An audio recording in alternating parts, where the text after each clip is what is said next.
Why is everyone suddenly talking about gold in India? And how are gold and the dollar and the rupee linked? Can you explain in simple terms?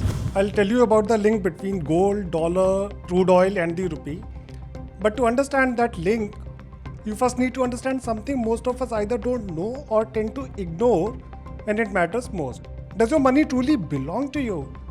Once you understand that, all this confusion over gold and forex will disappear. So, there are mainly two ways of making money. Either you will get a job or you will start a business.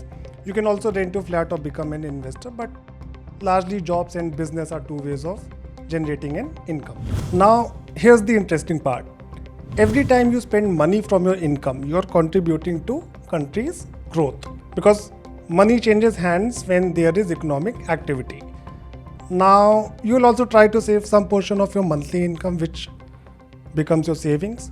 Those savings belong to you legally, but even if you have 50 rupees in your pocket, there are people who know about it and they are fighting for it. Fighting in the sense there is competition for attracting your savings. When you deposit money in a bank FD or buy a mutual fund or buy gold or go on a foreign trip, you will dip into this money that's left after your monthly expenses. But how you save or spend that money, where you do it, that has a huge impact on several sectors and the larger economy. Whether it's mutual funds, banks, companies, or even the government, everyone wants your money because money in action makes more money. And if you don't understand the power of your money, someone else will reap the dividend.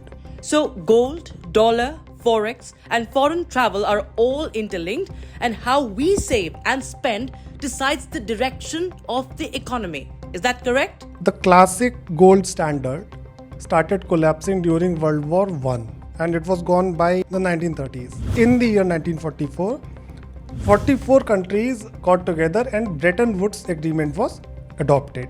In simple terms, this system allowed the conversion of US dollars to gold at a fixed exchange rate of $35 an ounce.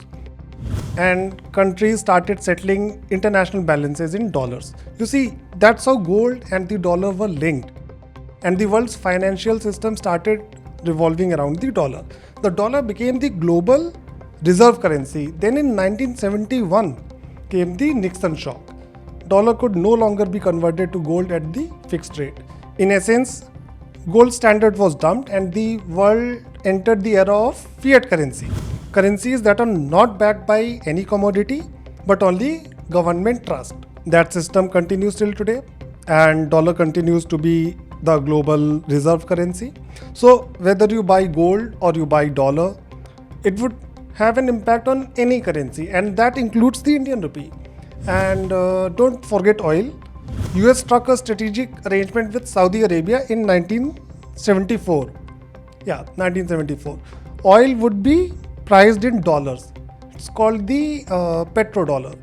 So you have to buy oil, you have to have dollars. Nixon killed the gold standard, but is dollar any less than gold even today?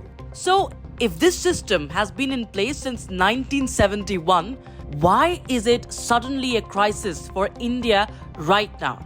Are we a part of the problem? Yes and no. Under ordinary circumstances, it's not the job of the citizens to think about deficits or exchange rate or forex reserves. What are economists and the RBI and the government for? The problem is that the Indian rupee has been under strain for the last year, falling to record lows against the US dollar. On the other hand, the Hormuz crisis has led to a sharp jump in oil prices. In simple terms, rupee's purchasing power to buy dollar and oil is decreasing even as oil prices have risen. And that's why the government has urged citizens to limit economic activities that need dollars to be spent, and that includes buying gold.